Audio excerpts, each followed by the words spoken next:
Our greetings to you all.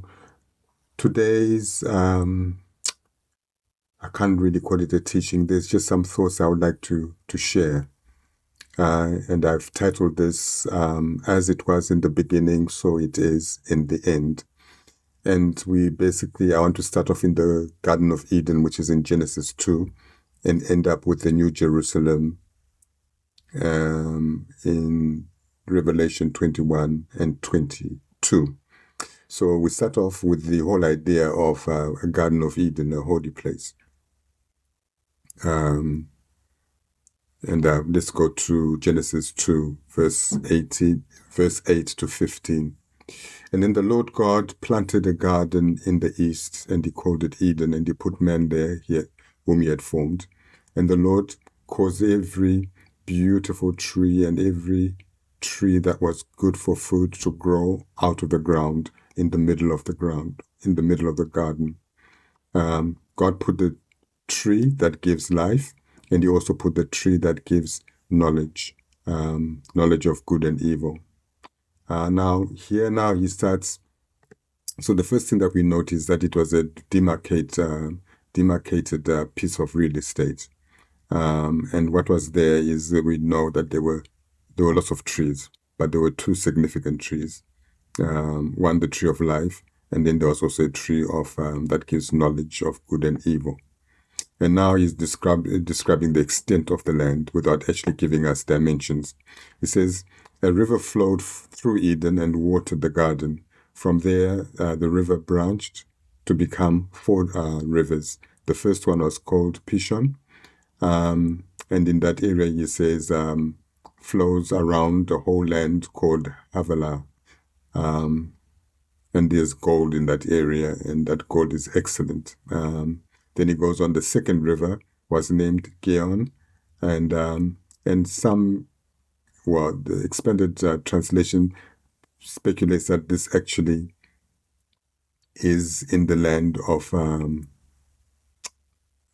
Cush, possibly Ethiopia, and then he says maybe it could be Mesopotamia. I'm not sure about that.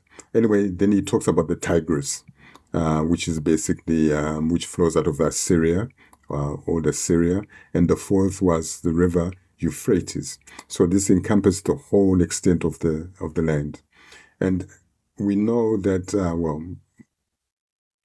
it is said that the ancient Assyria, which was located in northern Mesopotamia, is presently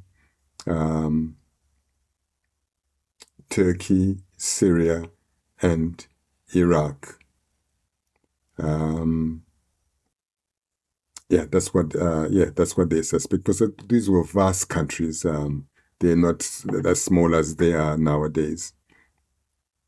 But anyway, this is the real estate that we are talking about, the Garden of Eden, where Adam was kicked out of when he sinned, and he was kicked out, and that country, that piece of real estate just was allowed to collapse under the weight of sin, and it's just become as any other ordinary country or countries. But now we want to go to and consider the promises that were made to Abraham. And when he was called in Genesis 15:18, and he says, so on that day, the Lord made an agreement, and he said to Abraham, I'm going to give your descendants the land between the river of Egypt. Now, river of Egypt has to be the Nile. That's the river of Egypt. And the great Euphrates River. And all the things in between. Then he talks about Canaan, and he talks about the land of the Canaanites,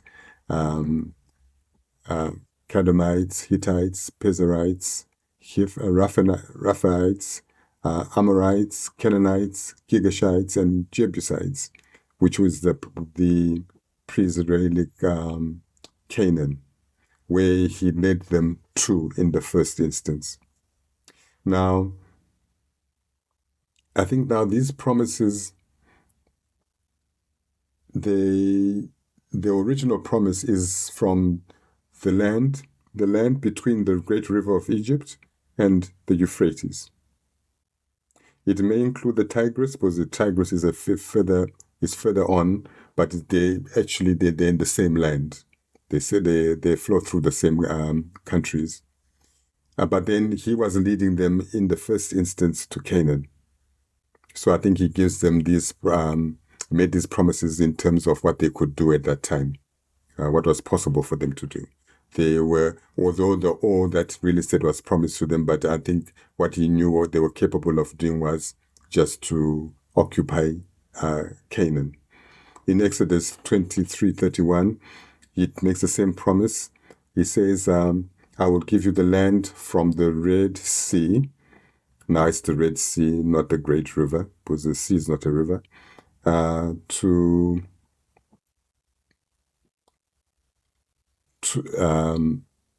the Mediterranean, Philistine, and from the desert to the Euphrates.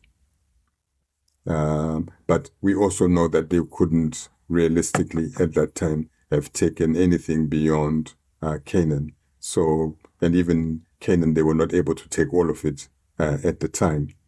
In Deuteronomy, the same thing, but now each time it was scaled down. And we also know that when they were coming out of the wilderness, they wanted to pass through Edom, and they were told not to disturb the people in that country because he had given them the land. Although he punished them for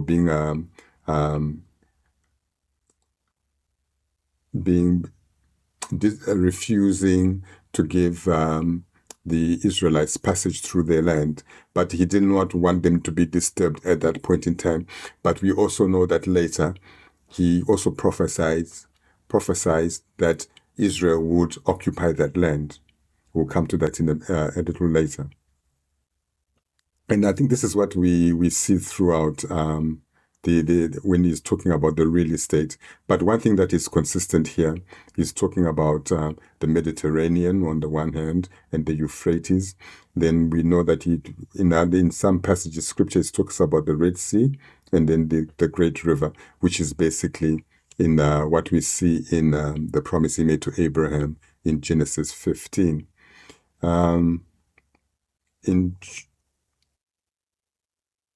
then in Joshua 1:14, it says, all the land from the deserts in the south to Lebanon in the north will be yours. All the land from the great river, the Euphrates, to the Mediterranean will be yours. But they were only able to take, as I said earlier, they were able to take only certain parts of Canaan. I'm not saying that they didn't make much progress. They made a lot of progress, but they were not able to take the full extent of the real estate that had been given to them, that had been promised to Abraham. In Chronicles 18:5-7, we now see something to do with the land in the east of east of Israel. He talks about the Arameans from Damascus came to help Zobah, which is present-day Syria, the king of Zobah. But David killed 2,000 of them. Then David put groups of soldiers in Damascus, in Aram. The Arameans became David's servants. So now this is his first excursion to the Far East beyond the present area that he was dealing with, which was basically Moab, Ammon, Philistine, and countries like that. And we know that Aramea is modern-day Syria. But as I said earlier, Syria was a vast country. They're not as small as they are today. Like even Ethiopia was a vast country in Africa. So he was able to put them under his control, and they had to make payments to him as tribute. Now, having said that, now we come to the other aspect of it, the temple aspect of it. In Ezra 6:3,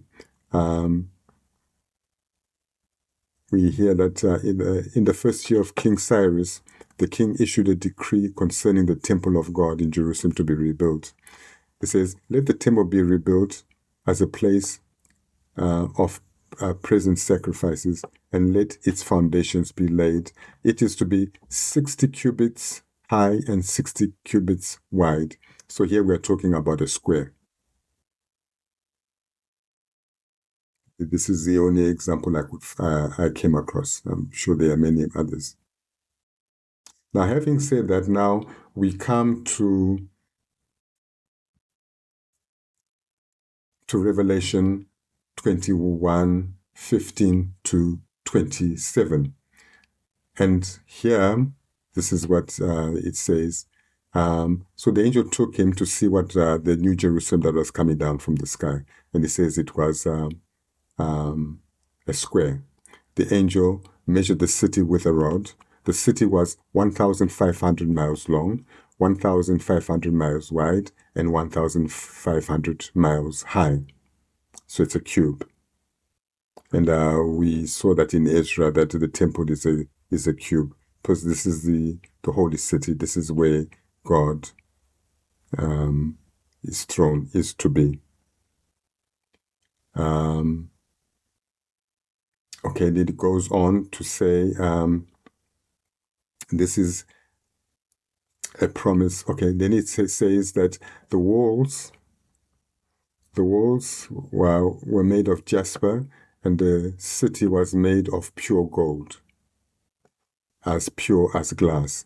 The foundation stones of the city were decorated, ornamented with every kind of jewel, precious stone. And in Isaiah 54:11-12, it reads, you poor city, talking about Jerusalem, storms have hurt you, and you have not been comforted. But I will build you with turquoise stones, and I will build your foundations with sapphires, lazuli, rubies, jasper, agate, and I'll build your walls, towers, yes, with all these precious stones, and shining jewels of beryl, crystal for the gates, and precious jewels for all your outer walls. This is Isaiah 54:11-12. So he was basically saying that he was going to build it. You're distressed. You've been going through all these experiences of being besieged and so forth. But I'm going to rebuild you with all these precious stones. So it goes on. It says now, going back to Revelation 21. It says the first foundation was jasper, the second sapphire. So there were 12 foundations, and they all were built with precious stones.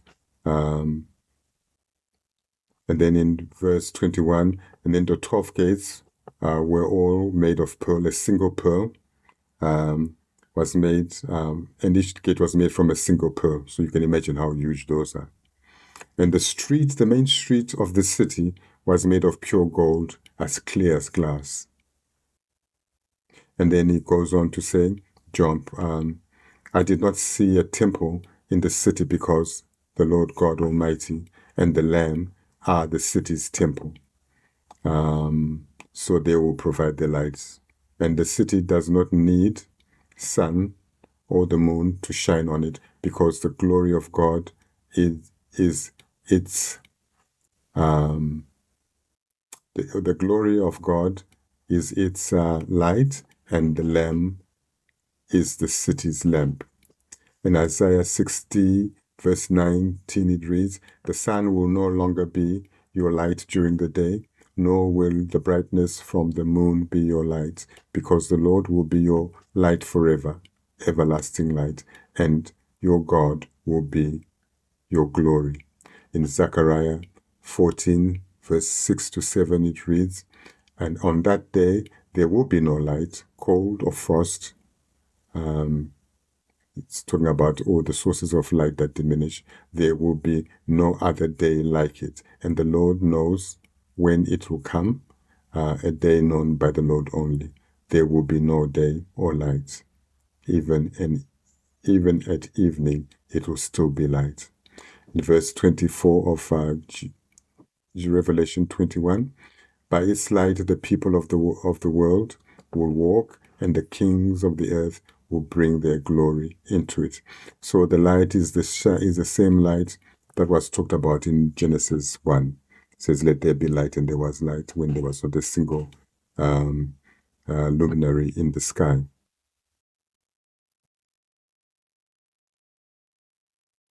And the city's gates will never be shut on any day.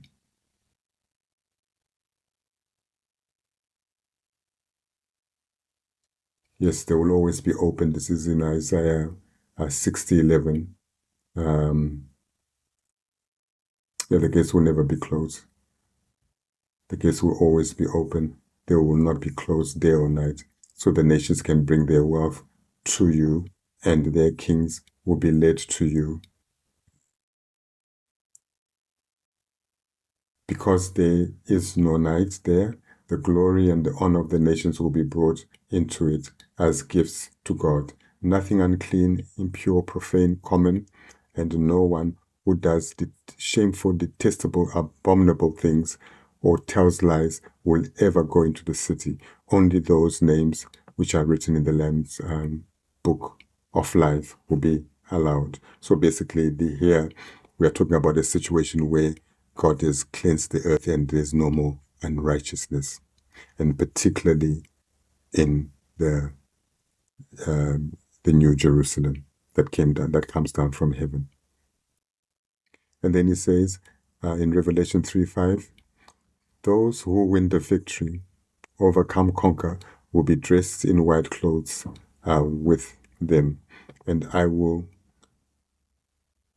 not erase their names from the book or the scroll of life, but I will say they belong to me before my Father and before his angels, and only they can enter the city. Now, no, we were not given any dimensions as far as the Garden of Eden is concerned, but we are given dimensions as far as Revelation is concerned. A cube of 1,005, with sides of 1,500 miles. Now, just to put this into perspective, so we have the Euphrates River runs through Syria, Turkey, Syria, and Iraq, and ends up in the Persian Gulf as we know it today. The Tigris runs through Turkey, the same countries.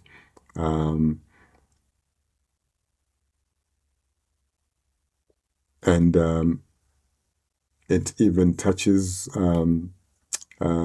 Syria, the tips of it, Iraq and Kuwait, and then flows into the Euphrates, into the Persian Gulf. So Turkey, in the rivers Euphrates and Tigris, they originate in Turkey, in the Armenian highlands of eastern Turkey, and then they flow through Syria and through Syria and continue into Iraq, where they merge with the Tigris to form the Shat al Arab waterway, which empties into the Persian Gulf. And then it also touches Saudi Arabia and Jordan and a small part of the Saudi Arabia and Kuwait as well, as I said. So now if we go back a little, we rewind a bit, and if we consider the continental drift of the continents, and that originally when the earth was created, it was one huge continent, which split up into, 5 continents now? And they've been close enough, and it was just one continuous island, It was not, if there were breaks, there were probably a river here or a lake here, but it was one piece of land. But it's been drifting all these centuries. It's been drifting until where we are now, and we can also expect them to come back together again at some point. And then the sea will be right around this huge island. So now, if we go back to the promise of Abraham, where he says, from the great river in Egypt, which is the Nile, which runs through the Nile through, I think it says its origins in Sudan or even further down. And then it's, so you have Egypt, then you have Sudan, and then you also have Ethiopia, which I think originally was a much bigger country than it is today. So we know, so this New Jerusalem, which is 1,500 miles wide. Yeah, 1,000 wide, 1,000 miles, 1,500 miles long, wide, as the case would be. It's a square. It's going to encompass all these countries. It's going to parts of Egypt, Sudan, Ethiopia, Saudi Arabia, Oman, Yemen, United Arab Emirates, Qatar, Bahrain, Kuwait, Iraq, present-day Syria, which is much smaller than it was originally, Jordan, Lebanon, and now we will also throw in, I'll also mention Edom, Ammon, Moab, Zobah, which is also considered to be present-day Syria, and the Philistines, which was already been absorbed in the present-day Israel. That this 1,000, this cube, this square, is going to encompass all those countries. Because we're talking about, it's about 1,500 miles anyway, from, I think, from the Mediterranean as we know it to encompassing Turkey, Syria, and Iraq, upwards and downwards. So this, in the end, the agrarian garden is now become a city. It has become a city which has come down from heaven. And as we said in the beginning, it's going to be a city 4 square. It's a cube, 1,500 miles long, 1,500 miles wide, and 1,500 miles high. And it will not need any sun. It will not need the moon to light it up, because God is light, and they will light up that city. And we also know that God is light, and we saw that in the Transfiguration, when he shone brighter than the sun. And we know that it's going to be the richest city ever, with all these precious stones and minerals. Can you imagine a whole street paved with gold, pure gold, as pure as glass? It's going to have a river running through it, as opposed to 4 rivers.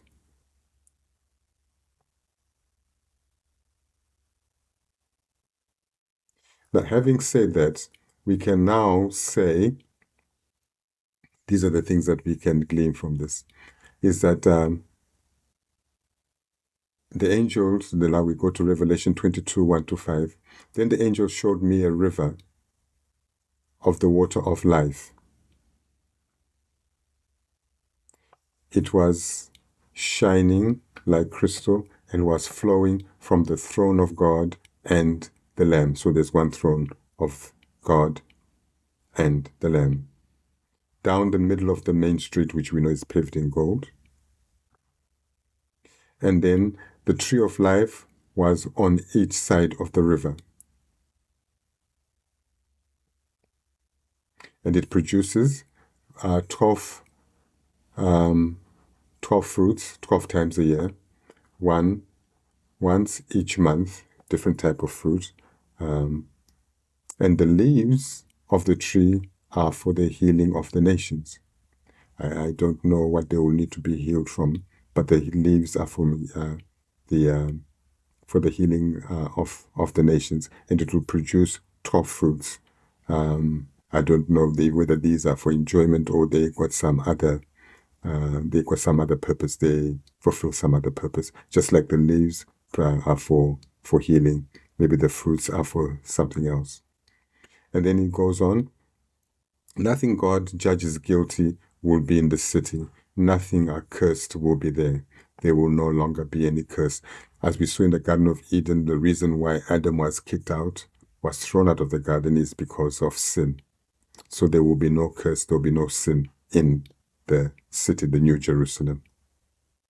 So this is the everlasting kingdom. Unlike Eden, which was supposed to be everlasting city, but because of sin, it could not. And also we know that in the Garden of Eden, God was not God's abode. God was stayed in heaven, and he came to visit. But now God has come down. God is with us in Revelation 22. So God has come down, whereas before he used to come and visit and leave. But now he's made his abode here on earth. And then another thing is, whereas in the Garden of Eden, yes, Adam did see God, but we know that right now we have a visible God, which is Jesus, who's Jesus, and with the invisible God, who's God the Father. So in here they're saying that God the Father, we will see that this is in Revelation 22, verse 4. They will see his face, and his name will be written on their foreheads. So we will now be able to see God's face for the first time in the New Jerusalem. And as we said earlier on, in 5, he says, there will never be night again. There will be no need. The light of a lamp, or the light will have no need for the light of a lamp or the light of the sun, because the Lord God will give them light, and they will rule as kings forever and ever. So I'm just saying that in the end times, at the end of it all, the Garden of Eden, which was a garden, is now being replaced with a city, what we would call a modern city, rather than a garden full of trees and beautiful fruits and nicely arranged and decorated with all trees and rivers flowing. And now we are going to have a city with a water flowing from the throne down the main street, which is paved in gold. And on either side will be a tree of life, which produces a different fruit, 12 different fruits, one every month. And these leaves are used for healing. And we are going to see God's face, because no one has seen God. And as we know, no one, I think even in heaven, they don't see him. They don't see his face. He's in the invisible God. But in Revelation 22, we'll be able to see his face. I just thought these are just some ideas that, some thoughts that crossed my mind, that the Eden is the New Jerusalem and the parallels between them. But it's the vastness of this estate which is staggering. And the needs and when that happens, when everything is purified, all unrighteousness is gotten rid of all unrighteousness, he will be the light in the city. In the city, he will provide the light, and people will come to worship him in the city. So I just thought that these are some ideas that I'll just mention. It's just some information. I don't think it changes anybody's faith as such. It's just something I just thought I would share with you. And on that note, I'd like to say thank you, and I say God bless you all, and until next time.